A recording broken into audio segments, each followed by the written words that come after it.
ఈ రోజు అయితే బల్కంపేట ఎల్లమ్మ టెంపుల్కి అయితే వెళ్తున్నాం. ఫ్యామిలీతో వెళ్దాం అనుకున్నాం, బట్ సడన్గా అయితే వెళ్ళాల్సి వచ్చింది. నేను ఈ టెంపుల్కి వెళ్ళడం అయితే ఇది సెకండ్ టైం. నేను, మాహి అండ్ నాను వాళ్ళ ఫ్రెండ్స్ కూడా వస్తున్నారు.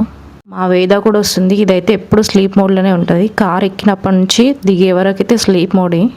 ఒక ప్లస్ పాయింట్ ఏంటంటే పాప ట్రావెల్ చేసినప్పుడు అయితే నిద్రపోతుంది, ఎక్కువ సతాయించదు. మేము బయలుదేరుతున్నాం, బట్ వెదర్ అయితే చాలా కూల్ అయిపోయింది, వర్షం పడేటట్లు ఉంది. అదేంటో కానీ నేను బయటికి వెళ్ళినప్పుడు అయితే ఖచ్చితంగా వర్షం అయితే స్టార్ట్ అవుతుంది. ఎంత మబ్బులు ఉన్నాయంటే, ఎంత వెదర్ అయితే చాలా కూల్ ఉంది ఇక్కడ.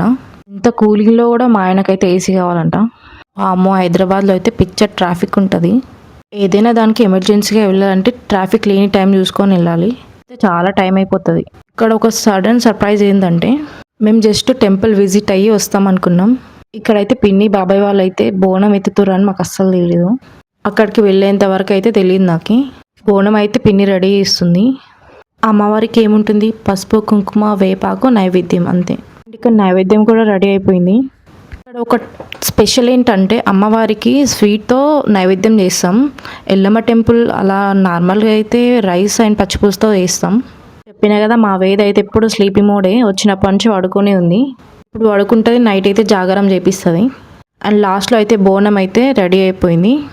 వేపాకు అండ్ పూలు కూడా పెట్టేస్తుంది. ఇక్కడ బల్కంపేటలో అమ్మవారికి బోనంతో పాటు శారీ అండ్ ఒడిబియ్యం కూడా సమర్పించుకుంటారు. అదొక ఆచారం అన్నట్టు. అయితే ఒక చిన్న గొడవ అయితే అవుతుంది. ఇక్కడికైతే ట్రాన్స్జెండర్స్ అయితే వచ్చారు. వాళ్ళైతే మనీ డిమాండ్ చేస్తున్నారు. ఆ అన్నయ్య అయితే 200 ఇస్తా అంటే వద్దంట, వాళ్ళకి 1500 కావాలంట డిమాండ్ చేస్తున్నారు. అందుకే ఈ గొడవ. నార్మల్గా అయితే మిడిల్ క్లాస్ మెంబర్స్ అయితే అంత మనీ అయితే ఇవ్వలేరు, కూడా చూసి అడగాలి. కొంచెం రిచ్ ఉండి వాళ్ళతో డిమాండ్ చేసినా సరిపోతుంది ఇంత మనీ కావాలని. ఇక్కడ కుకింగ్ కూడా రెడీ అయిపోతుంది. పిన్ని అయితే వంటలో షెఫ్ అన్నమాట. నాన్ వెజ్ ఎంతమందికైనా ఎంత టేస్టీగా అయినా వండుతుంది. ఇక్కడైతే హస్బెండ్ అండ్ వైఫ్ అయితే ఒకరికొకరైతే బాసింగం అయితే కట్టుకోవాలంట. అది తమలపాకుతో చేసింది. అయితే కొన్ని తెలియదు, తెలుసుకుంటున్నా. నేను ఫస్ట్ టైం బల్కంపేటకి వెళ్ళినప్పుడు అయితే ఇంట్లోనే బోనం చేసుకొని డైరెక్ట్ కార్లో టెంపుల్కి వెళ్ళి విజిట్ చేసుకొని వచ్చాం. ఇక్కడైతే కొన్ని రూమ్స్ ఉంటాయి, రెంట్కి ఇస్తారంట. డైలీ 1500 అంట 1 డేకి. మా ఆయనకు కూడా కట్టాలి కదా, అందుకే కడుతున్నా. అండ్ ఇక్కడ అన్న వదిన కూడా కట్టుకుంటారు. ఇక్కడ పిన్ని అయితే బోనం తీసుకుంది, బాబాయ్ అయితే ఒడిబియ్యం అండ్ శారీ తీసుకున్నాడు. అండ్ ఇంకోటి ఏంటంటే, బోనం ఎత్తే వాళ్ళైతే ఖచ్చితంగా ఫాస్టింగ్ ఉండాలి. అమ్మవారికి బోనం సమర్పించుకునే టైంలో నార్మల్గా కాకుండా కొన్ని చప్పుడులతో తీసుకెళ్ళాలంటారు. చప్పుడులు అంటే ఏం లేదు, బ్యాండ్ బాజా మేళంతో తీసుకెళ్ళాలి. ఇండియాలో మోస్ట్ అన్ని రాష్ట్రాల కన్నా మన తెలుగు కల్చర్ అయితే డిఫరెంట్గా ఉంటుంది. నాకైతే మన తెలుగు కల్చరే నచ్చుతుంది. నాకైతే చాలా నిద్ర వస్తుంది. పాప అయితే 3 o'clock పడుకుంది నైటు. నాకైతే రోజు జాగారమే అవుతుంది.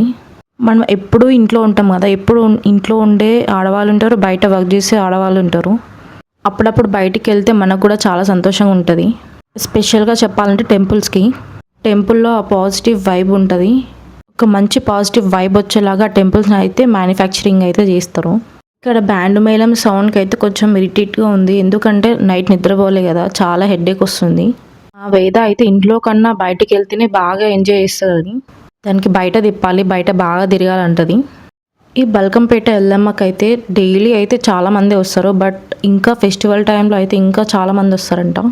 అమ్మవారికి అయితే నైవేద్యం సమర్పించుకున్న నైవేద్యమే మనకు మళ్ళీ ప్రసాదంగా పెడతారు వాళ్ళు. ఏదో అయితే కామ్గా సైలెంట్గా బాగానే ఉంది. అల్లరి చేస్తుంది అనుకున్నా, నార్మల్గానే ఉంది. ఇక్కడ అయితే అమ్మవారికి వడిబియ్యం అండ్ శారీ అయితే సమర్పించుకుంటున్నాం. మనకు అనుకున్న పనులన్నా లేకపోతే కోరికలన్నా తీర్చుకోవాలంటే ఇలా అమ్మవారికి బోనం ఎత్తి నైవేద్యం సమర్పించుకొని అండ్ వడిబియ్యం సమర్పించుకుంటే తీరుతాయని నమ్మకం. అండ్ లాస్ట్లీ మా దర్శనం అయితే అయిపోయింది. ఇంకా ఇంటికి అయితే బయలుదేరుతున్నాం. చెప్పినా కదా, మా వేద కార్ ఎక్కంగానే నిద్ర స్టార్ట్ అవుతుందని. నేనే దాని నిద్ర అయితే పోనివ్వట్లేదు, మళ్ళీ నైట్ పడుకోదనేసి. దానికి బయట చూడాలంట, బయట చూసేదాకా ఇంతే. మేమంతా ఈవినింగ్ టెంపుల్ విజిటింగ్ అయిపోయినాక స్టేడియంకి వెళ్దాం అనుకున్నాం. బట్ ఆ రోజు అయితే ఒకటే మ్యాచ్ అయ్యిందంట. ఎవ్రీడే అయితే 2 matches అయితే, బట్ అనుకున్నది అయితే ఫ్లాప్ అయిపోయింది. టికెట్స్ అన్నీ వేస్ట్ అయిపోయినాయి. అంతే గాయస్, ఇంకో లాంగ్ వీడియోతో మీ ముందంట. Thanks for watching. Please subscribe.